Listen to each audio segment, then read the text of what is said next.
Sermon 2 was delivered upon return from Siffin. I praise Allah seeking completion of His blessing. Arabia, before the proclamation of prophethood. I praise Allah seeking completion of His blessing, submitting to His glory, and expecting safety from committing His sins. I invoke His help, being in need of His sufficiency of protection.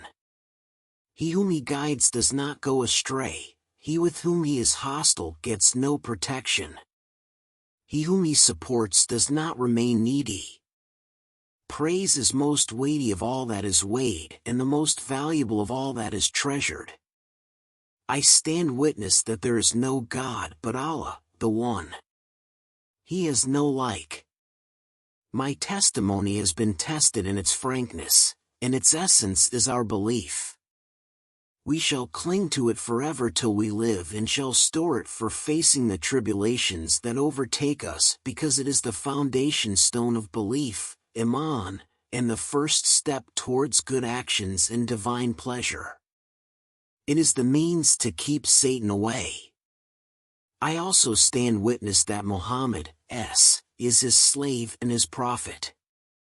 Allah sent him with the illustrious religion, effective emblem, written book, effulgent light, sparkling gleam, and decisive injunction in order to dispel doubts, present clear proofs, administer warnings through signs, and to warn of punishments. At that time, people had fallen into vices whereby the rope of religion had been broken, the pillars of belief had been shaken, principles had been sacrileged, the system had become topsy-turvy, openings were narrow, passages were dark, guidance was unknown, and darkness prevailed. Allah was being disobeyed, Satan was given support, and belief had been forsaken.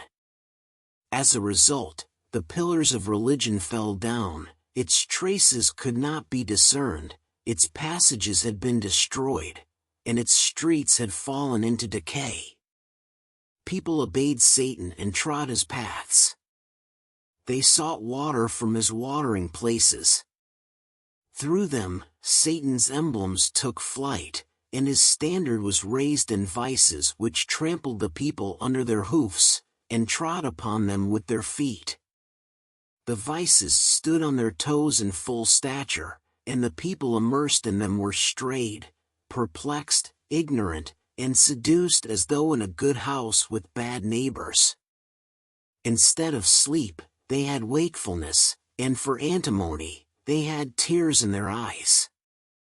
They were in a land where the learned were bridled, keeping their mouths shut, while the ignorant were honored.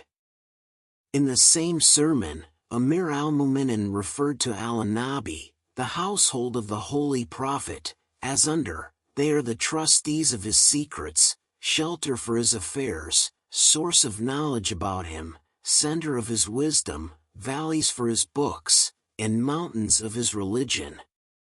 With them, Allah straightened the bend of religion's back and removed the trembling of its limbs. In the same sermon, he spoke about the hypocrites. They sowed vices, watered them with deception, and harvested destruction. None in the Islamic community can be taken at par with the progeny of the Prophet, Ali Muhammad. One who was under their obligation cannot be matched with them.